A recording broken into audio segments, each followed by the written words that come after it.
Hello दोस्तों,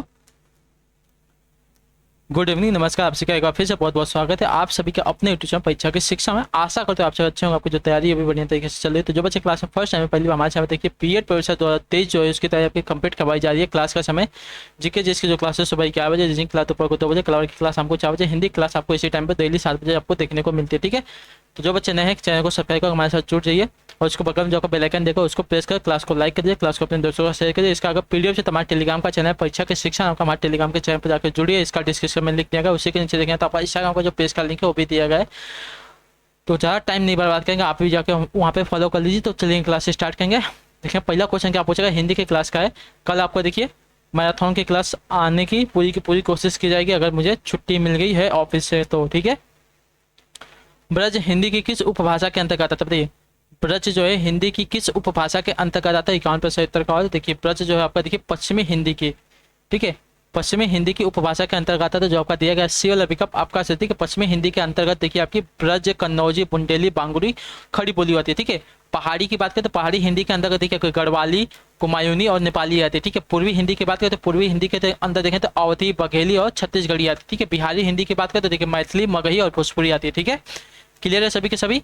अगले question बढ़ेंगे, 52 नंबर है, उत्तर देंगे। उत्तर का पूछा गया आपका निम्नलिखित में से कौन सी बोली उत्तर प्रदेश में बोली जाती है। तो देखिए पश्चिमी हिंदी में क्या आती है, बांगरू आती है। ठीक है, बांगरू जो आपके देखिए कहाँ, तो देखिए उत्तर प्रदेश में बोली जाने वाली बोली है। अच्छा देखिए एक मिनट, बांगरू बांगरू नहीं, ठीक है, बांगरू नहीं, बुंदेली। ठीक है, बुंदेली जो आपके देखिए उत्तर प्रदेश में बोली जाने वाली बोली है। ठीक है, बुंदेली जो आपके देखिए उत्तर प्रदेश में बोली जाने वाली बोली है। तो जो आपका सी वाला विकल्प देगा आपका सही उत्तर। ठीक है, बुंदेली जो है उत्तर प्रदेश के झांसी, जालौना, ललितपुर, महोबा, हमीरपुर आदि के क्षेत्रों में बोली जाती है। ठीक है, क्लियर है। उत्तर प्रदेश में और भी बोली जाने बोलियां कौन कौन सी देखिए, खड़ी बोली है, ब्रज भाषा है, कन्नौजी है, बुंदेली है, अवधी है, बघेली है, भोजपुरी है। ठीक है, उत्तर प्रदेश में ये बोलियां भी आपकी बोली जाती हैं। ठीक है, बांगरू है, मरवाड़ी और गढ़वाली है आपकी उत्तर प्रदेश में नहीं बोली जाती। अगला क्वेश्चन बताएंगे उत्तर का 53 नंबर, उत्तर देंगे उत्तर का। ध्यान से देखिए निम्न में से घोष वर्ड कौन सा है। ठीक है, घोष वर्ड प्रत्येक वर्ग का तीसरा और चौथा और पांचवा जो वर्ड होता है आपका देखिए घोष वर्ड होता है। ठीक है, प्रत्येक वर्ग का तीसरा, चौथा और पांचवा जो वर्ड होता है वो आपका क्या होता है, घोष वर्ड होता है। देखिए ज पहला है, प आपका पहला है, च आपका पहला है, लेकिन त भी आपका देखिए, एक मिनट रुकिए, ज ज आपका कैसा है, तो ज देखिए आपका पहले च वर्ग का कौन सा वर्ड है, तो च वर्ग का च छ ज आपका तीसरा वर्ड है। तो तीसरा वर्ड है यानी कि आपका घ, ज जो आपका देखिए घोष वर्ग हो जाए। ठीक है, जो आपका यहाँ पे घोष वर्ग हो जाए, याद रखिए। ठीक है,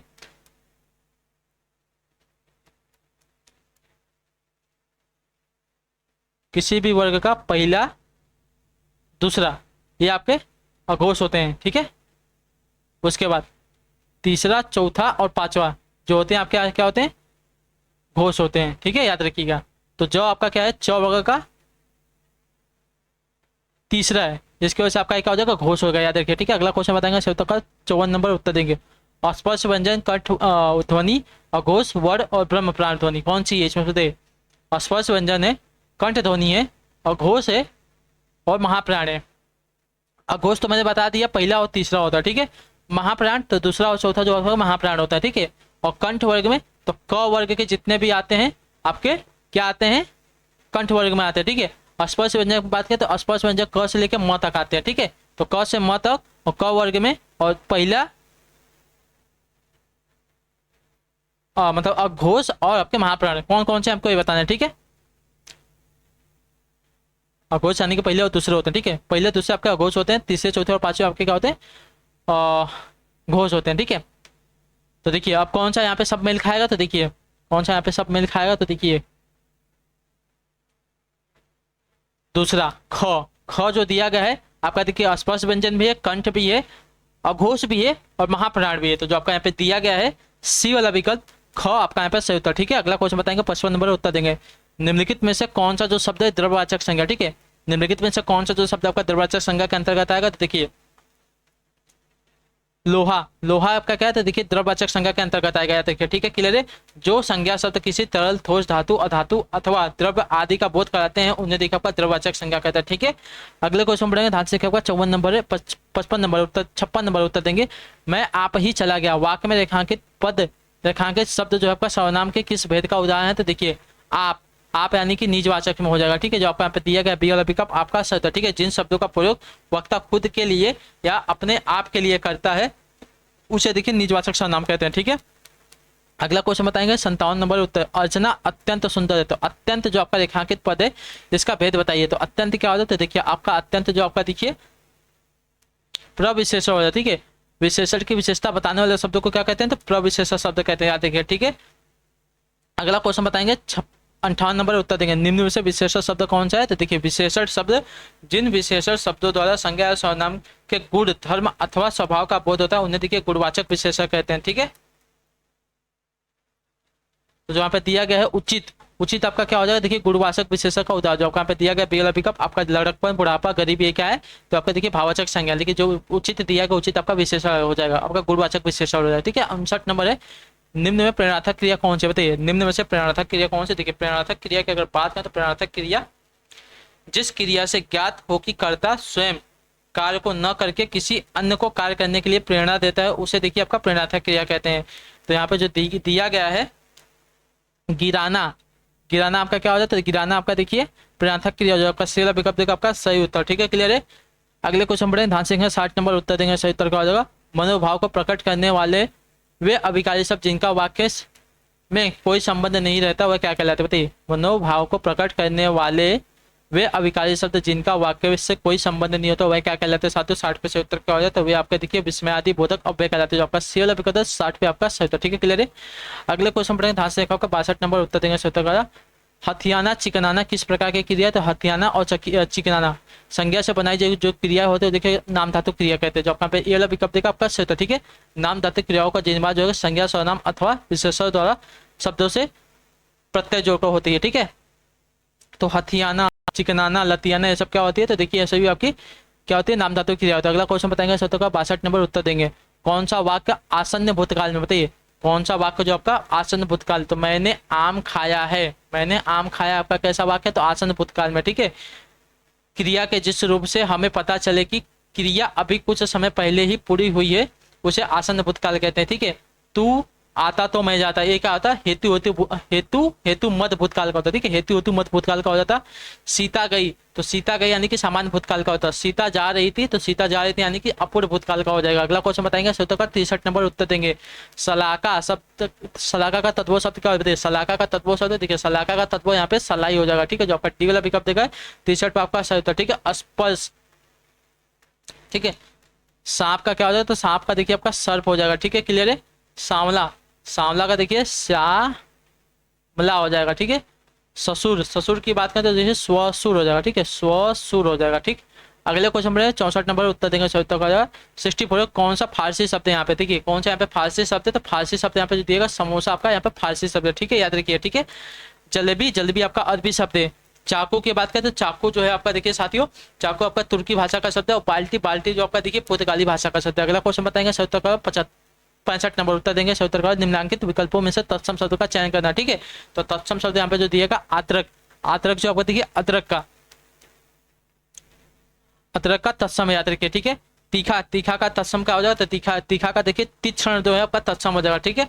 अट्टालिका का बात करें तो देखिए अट्टारी किसका अट्टारी जो है किसका तत्व है? तो देखिए अट्टालिका का, ठीक है। महावत की बात करें तो महावत जो है किसका किसका तत्व है? तो देखिए महापात्र का, ठीक है। महावत जो आपका महापात्र का तत्व है। अगला क्वेश्चन बताएंगे सही उत्तर 66 नंबर उत्तर देंगे। निम्नलिखित में से कौन सा जो शब्द है तत्सम नहीं, ठीक है।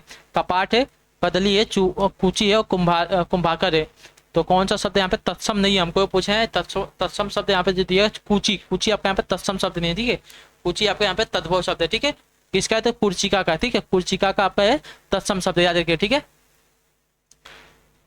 कपाट का क्या हो जाएगा? देखिए कपाट का किवाड़ हो जाएगा तत्व, ठीक है। कदली का केला हो जाएगा। कुंभाकर जो दिया इसका तत्व हो जाएगा कुम्हार, ठीक है। अगला क्वेश्चन बताएंगे 67, ध्यान से देखकर बताएंगे।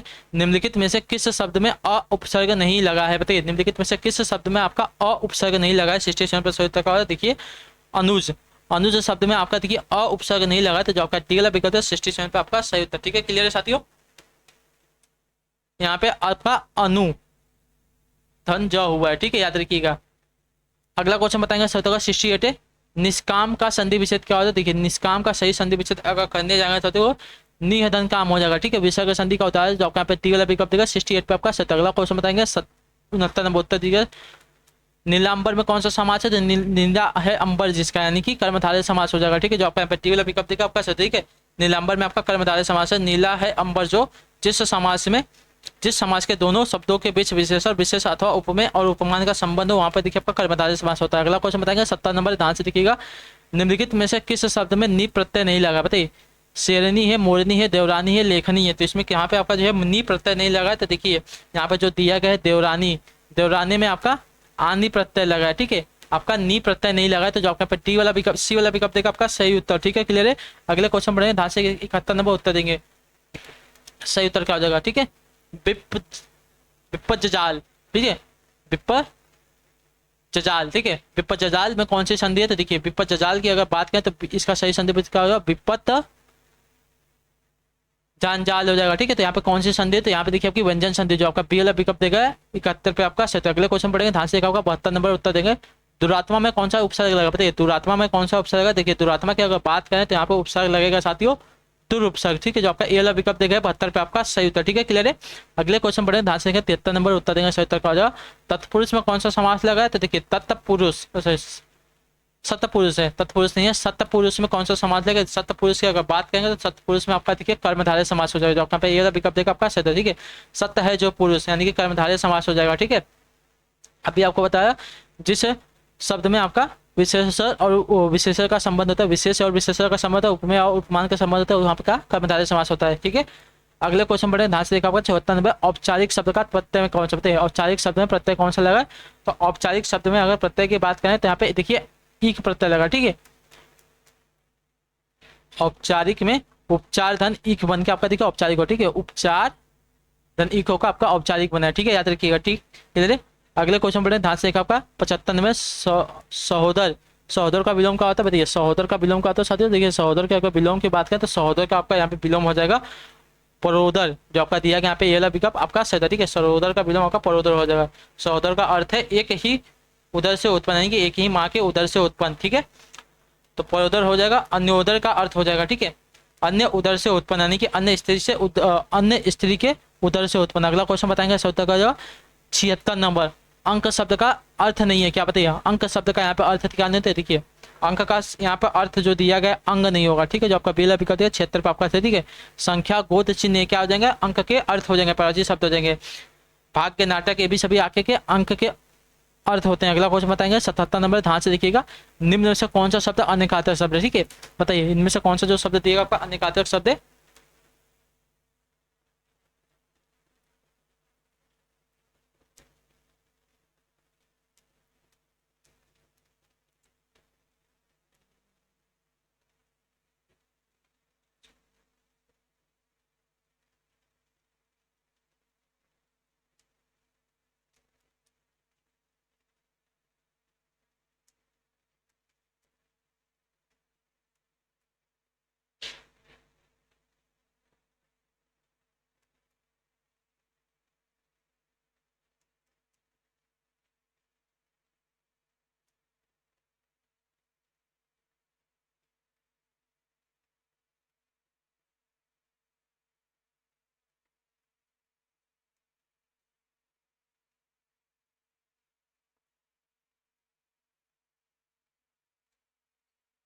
चलिए क्या बोला है?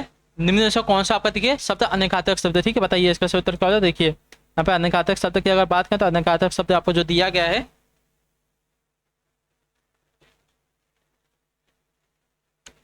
अंबर, अंबर यहाँ पे देखिए अनेकार्थक शब्द हो जाएगा, ठीक है। जिस शब्द के एक से अधिक अर्थ हो उसे देखिए आपका अनेकाधिक शब्द कहते हैं, ठीक है। अंबर का अर्थ यहाँ पे क्या हो जाएगा? तो देखिए आकाश है, वस्त्र है, बादल है, समुद्र में पाई जाने वाली खूबसूरती वो जो बूटी है उसको भी देखिए अंबर कहते हैं, ठीक है। अगले क्वेश्चन पढ़ेंगे, ध्यान से देखा 78 नंबर उत्तर देंगे सौ का। क्या पूछा जाएगा आपका? निम्न में से कौन सा जो शब्द है स्त्रीलिंग शब्द है? ठीक है, हीरा है, प्रहार है, कुंडली, स्पर्श है। इसमें से कौन सा आपका जो शब्द दिया गया स्त्रीलिंग शब्द है? तो देखिए यहाँ पे जो कुंडली दिया गया, कुंडली आपका यहाँ पे स्त्रीलिंग शब्द हो जाएगा, आपका सी वाला विकल्प देगा आपका सही उत्तर, ठीक है, क्लियर है। अगले क्वेश्चन पढ़ेंगे, ध्यान से देंगे 79 नंबर उत्तर देंगे।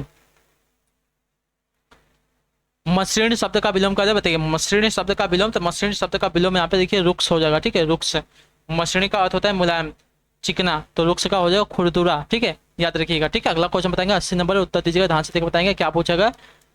खग जाने खगही की भाषा, ठीक है, खग जाने खगही की भाषा लोकाकृत का सही अर्थ क्या है? देखिए, खग जाने खगही की भाषा, इस लोकाकृत का समान प्रवृत्ति वाले लोग एक दूसरे को सराहते हैं, जो आपका टी वाला विकल्प देगा 80 पे आपका सही उत्तर, ठीक है, क्लियर है। अगला क्वेश्चन देखें, बताएंगे 81 नंबर है, उत्तर निम्न में से वर्तनी की दृष्टि से अशुद्ध शब्द कौन सा, ठीक है, निम्न में से वर्तनी की दृष्टि से अशुद्ध शब्द यहाँ पे कौन सा होता है? देखिए, प्रमाणिक जो दिया गया है यहाँ पे अशुद्ध शब्द, ठीक है, क्लियर है। प्रमाणिक, प्रमाणिक नहीं होता, प्रामाणिक होता है, ठीक है, प्रामाणिक होता है, प्रमाणिक नहीं होता, याद रखिएगा, ठीक है। आपका अशुद्ध शब्द है, शुद्ध शब्द है अनुग्रहित, माधुर्य, व्याप्त, ये शब्द जो दिए गए आपके देखिए शुद्ध शब्द है, ठीक है। अगले क्वेश्चन पढ़ेंगे, ध्यान से देखें, बताएंगे शब्द का होगा 82 नंबर, उत्तर देंगे निम्न में से पुल्लिंग शब्द कौन सा है? तो देखिए, पुल्लिंग शब्द यहाँ पे जो दिया गया है आज्ञा, गरिमा, सागर, आशा, तो यहाँ पे जो पुल्लिंग शब्द आपका देखिए सागर आपका पुल्लिंग शब्द है, ठीक है, जो आपका सी विकल्प देगा आपका शब्द आज्ञा, गरिमा, आशा है क्या है फिर स्त्रीलिंग शब्द। अगला क्वेश्चन देखिए 83 नंबर, उत्तर देंगे शब्द का हो जाएगा हवा में हस्ताक्षर किसकी रचना? बताइए, हवा में हस्ताक्षर किसकी रचना है? तो हवा में हस्ताक्षर जो आपकी रचना है डॉक्टर कैलाश वाजपेयी की, जो दिया गया पे ये विकल्प आपका राइट आंसर, ठीक है। अगले क्वेश्चन पढ़ें, ध्यान से देखें, 84 नंबर उत्तर दीजिएगा, क्या पूछा गया है? दिए गए विकल्पों में से निगूढ़ भक्ति काव्य के प्रमुख कवि कौन? बताइए, दिए गए विकल्पों में से निगूढ़ भक्ति काव्य के प्रमुख कवि कौन है? 84 पे सही उत्तर क्या होगा? देखिए, कबीरदास जी, जो आपका पहला विकल्प देगा 84 पे आपका सही उत्तर, ठीक है, क्लियर है। अगले क्वेश्चन पढ़े, ध्यान से देखो, आपको 85 नंबर उत्तर देंगे सही उत्तर का होगा अपने रिक्त स्थान के लिए लड़ना धर्म है। रिक्त स्थान के लिए उचित शब्द चुने, ठीक है, अपने रिक्त स्थान के लिए लड़ना धर्म है, रिक्त स्थान के लिए उचित शब्द कौन सा हो जाएगा? देखिए, अपने स्वतंत्र, ठीक है, अपने स्वतंत्र के लिए लड़ना धर्म है, जो आपका सतत्व शब्द दिया गया, इससे आपकी देखिए रिक्त स्थान की पूर्ति हो गई, ठीक है, क्लियर है। अगला क्वेश्चन बताएंगे सत्तर का 86 नंबर उत्तर देंगे, निम्नलिखित में से मिश्र वाक्य कौन सा है? तो देखिए, रिक्त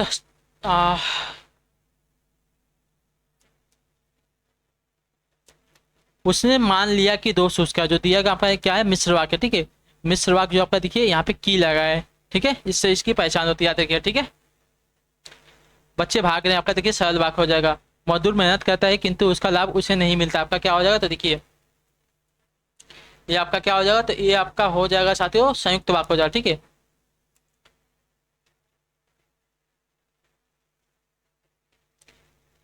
एक प्रधान उपवाक तथा अन्य आपका आश्रित उपवाक होता है। इसकी पहचान के लिए देखिए, आपके जो योजक चिन्ह होते हैं, जो, तब, जब, यदि, अगर, मगर और की, जैसे, वहां, ये सभी होते हैं, ठीक है, याद रखिएगा मिश्र वाक्य के लिए। अगला क्वेश्चन बताएंगे 87 नंबर उत्तर देंगे, निम्न में से रीतिकाल का कवि कौन है? तो देखिए, रीतिकाल के कवि की अगर बात हो तो रीतिकाल का कवि जो आपका बिहारी यहाँ पे दिए गए हैं आपके रीतिकाल के कवि है, ठीक है, क्लियर है। अगला क्वेश्चन बताएंगे 88 नंबर उत्तर देंगे शब्दों का, निम्न में से कौन सा जो वाक्य शुद्ध वाक्य, ठीक है, तो यहाँ पे जो दिया गया है कौन सा वाक्य शुद्ध? देखिए, शीला प्रतिदिन स्कूल जाती है, जो दिया गया यहाँ पे सी वाला विकल्प आपका यहाँ पे शुद्ध वाक्य हो जाएगा, ठीक है, क्लियर है। तूने कहाँ जाना है? तूने नहीं, तुम्हें कहाँ जाना होगा, ठीक है, तुम्हें कहाँ जाना है आपका शुद्ध वाक्य। कृष्ण ने अनेकों नाम है, कृष्ण के अनेकों नाम हो जाएगा, ठीक है, कृष्ण के अनेक नाम है, अनेकों नहीं अनेक नाम है, उसका प्राण परेकू उड़ जाएगा, तो उसके प्राण परेकू उड़ गए, ठीक है।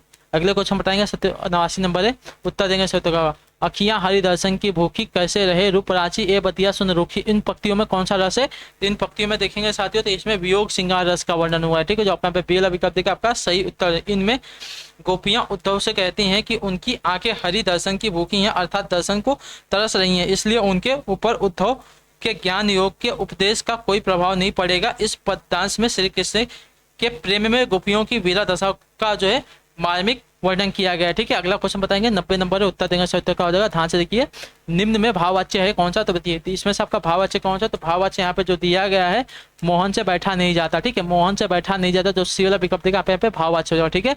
अगले क्वेश्चन पढ़ेंगे 91 नंबर उत्तर देंगे सत्य का, अंबर पनघट में डूबो रही तारा घाट उषा नगरी, इसमें कौन सा अलंकार है? तो इसमें आपका देखेंगे साथियों, इसमें अलंकार हो जाएगा आपका रूपा का अलंकार, जो सी वाला विकल्प देगा 91 पे आपका ठीक है, अंबर पनघट में डूबो रही तारा घाट उषा नगरी, तो इसमें आपका देखिए रूपा का अलंकार होगा, ठीक है। इसमें दी गई जो पंक्तियां हैं, इसमें आकाश रूपी पनघट पर उषा रूपी स्त्री तारा रूपी घड़े डूब रही हैं, यहाँ आकाश का पनघट का उषा पर स्त्री का और तारा पर घड़े का आरोप होने का रूपा का अलंकार हो जाएगा, ठीक है। अगला क्वेश्चन बताएंगे सत्य का 92 नंबर उत्तर देंगे, ठीक है, निम्न में से कौन सा जो वाक्य शुद्ध है, ठीक है, यहाँ पे कौन सा वाक्य जो दिया गया शुद्ध वाक्य, तो देखिए तुलसी और सूर क्रमशः अवधि और ब्रज के श्रेष्ठ कवि हैं, जो दिया गया है आपका यहाँ पे शुद्ध वाक्य है। ठीक है, तुलसी और जो सूर हैं क्रमशः अवधि और ब्रज भाषा के श्रेष्ठ कवि हैं, जो दिया गया वाक्य यहाँ पे शुद्ध हो जाएगा। ठीक है, क्लियर है। अगले क्वेश्चन बढ़ेंगे, ध्यान से देखिए, 93 नंबर उत्तर देंगे। धोखे भरे आधुनिक समाज में रिक्त स्थान की प्रवृत्ति दिन प्रतिदिन बढ़ती जा रही है। रिक्त स्थान के लिए उचित शब्द क्या हो जाएगा? तो देखिए, धोखे भरे आधुनिक समाज में प्रवंचन की, ठीक है, प्रवंचन की जो प्रवृत्ति है दिन प्रतिदिन बढ़ती जा रही है। तो जो आपका पी वाला विकल्प देगा आपके सही शब्द हो जाएगा, उचित शब्द होगा रिक्त स्थान की पूर्ति के लिए। अगला क्वेश्चन 94 नंबर है, उत्तर दीजिए, ध्यान से देख बताएंगे। एक लाठी से हाँकना मुहावरे का अधिकतर, एक लाठी से हाँकना मुहावरे का सही क्या हो? देखिए, एक लाठी से हाँकना मुहावरे का सही हो जाएगा साथियों, अच्छे बुरे का अंतर करना। ठीक, अंत्य पूछेगा अंतर, अच्छे बुरे का अंतर न करना। ठीक है, जो यहाँ पे ये वाला विकल्प दे गए 94 पे आपका सही। ठीक है, एक लाठी से हाँकना यानी कि अच्छे बुरे का अंतर नहीं करना, मतलब सबको एक समान, एक ही लाठी से हाँकना। ठीक है, जो आपके यहाँ पे ये वाला विकल्प है 94 पे आपका सही। तो ठीक है, 95 में जिसका कोई अंत ना हो इसके लिए एक शब्द का, जिसका कोई अंत नहीं होता उसके लिए एक शब्द आपका हो जाएगा साथियों अनंत, जो दिया गया यहाँ पे बी वाला विकल्प आपका सही था। जिस जो इंद्रियों द्वारा न जाना जा सके उसको क्या कहेंगे? तो उसके अगोचर कहेंगे। ठीक है, जो इंद्रियों द्वारा न जाना जा सके उसको अगोचर कहेंगे, याद रखिए। ठीक है, जिसका आदि का पता ना हो यानी कि प्रारंभ का पता ना हो उसको अनादि कहेंगे। ठीक है, याद रखिए। ठीक है, आदि से अंत तक के लिए, आदि से अंत तक के लिए आपका अधोपांत हो जाएगा। ठीक है, और जिसका कोई अंत नहीं हो उसको अनंत कहते हैं। अगले क्वेश्चन पढ़ेंगे, 96 नंबर है, उत्तर दिए। तराणी का पर्यायवाची शब्द क्या बताइए? तराणी का पर्यायवाची शब्द क्या? देखिए, तराणी का पर्यायवाची शब्द यहाँ पे शुरू हो जाएगा, ये वाला विकल्प 96 पे आपका सही उत्तर। ठीक है, अगले क्वेश्चन पढ़ेंगे, 97 नंबर उत्तर देंगे सोचते हो। कुर्सी पर मास्टर जी बैठे हैं, इस वाक्य में कुर्सी शब्द किस कारक में? बताइए, कुर्सी पर मास्टर जी बैठे हैं, इस वाक्य में कुर्सी शब्द किस कारक में? साथ ही देखिए, इस वाक्य में जो कुर्सी है आपकी अधिकरण कारक में, जो आपका यहाँ पे डी वाला विकल्प दिया 97 पे आपका सही उत्तर। ठीक है, क्लियर है। अगला क्वेश्चन बताएंगे, 98 नंबर उत्तर देंगे उत्तर का। स्वच्छ शब्द का पर्यायवाची शब्द बताइए, स्वच्छ शब्द का पर्यायवाची शब्द क्या? देखिए, स्वच्छ शब्द का पर्यायवाची शब्द यहाँ पे हो जाएगा निर्मल, जो आपका टी वाला विकल्प देगा आपका निर्मल, शुद्ध, साफ, पवित्र, पुनीत आदि सभी देखिए आपके क्या हो जाएंगे? स्वच्छ का पर्यायवाची शब्द। ठीक है, क्लियर है। नीरज का कमल, नीरज का बादल, पंकिल, पंकिल का देखिए गंदा है तो मैला हो जाएगा। अगला क्वेश्चन बताएंगे शब्द का 99 नंबर है। पर्वत की तलहटी के लिए एक शब्द क्या हो जाएगा? देखिए, पर्वत की तलहटी के लिए एक शब्द यहाँ पे हो जाएगा उपत्यका। ठीक है, उपत्यका को देखिए पर्वत की तलहटी कहते हैं, जो आपका ए वाला विकल्प देगा आपका सही उत्तर। ठीक है, क्लियर है। पहाड़ के ऊपर की समतल भूमि को देखिए आपका अधित्यका कहते हैं। ठीक है, पहाड़ के ऊपर की जो समतल भूमि उसको अधित्यका कहते हैं, और जो पहाड़ों या पर्वतों की जो बीच की भूमि होती है उसको देखिए घाटी कहते हैं। ठीक है, और पर्वत की जो तलहटी होती है उसको क्या कहते हैं? तो उसको देखते हैं उपत्यका कहते हैं। अगला क्वेश्चन बताएंगे, 100 नंबर उत्तर देंगे। महमूद किसकी रचना है? बताइए, महमूद जो है किसकी रचना है? तो महमूद देखिए शैलेश मटियानी की रचना, यहाँ पे ये वाला विकल्प देगा आपका सही। तो ठीक है, क्लियर है। तो इसी के साथ जो आपकी क्लास भी है आज की हिंदी की यहीं पे कंप्लीट होती है। आई होप कि आपको जो क्लास है अच्छी लगी है, अच्छी लगे तो क्लास को लाइक कर दिया, चैनल पर पहली बार तो चैनल को जो है सब्सक्राइब कर दिया। ठीक है, बाकी हमें कमेंट करके बताइएगा आपको क्लास कैसी लगी। हम आपसे मिलते हैं आपकी अगली क्लास में कल। अगर मुझे देखिए ऑफिस से छुट्टी मिले तो आपकी जो क्लास है मैराथन चलेगी, सबकी अलग अलग मैराथन चलेगी, याद रखिए। ठीक है, तो हम आपसे मिलेंगे आपकी उस वाली क्लास में। तब तक के लिए टाटा बाय बाय, जय हिंद, जय भारत। आपसे क्लास से जुड़ने के लिए बहुत बहुत ही धन्यवाद साथियों।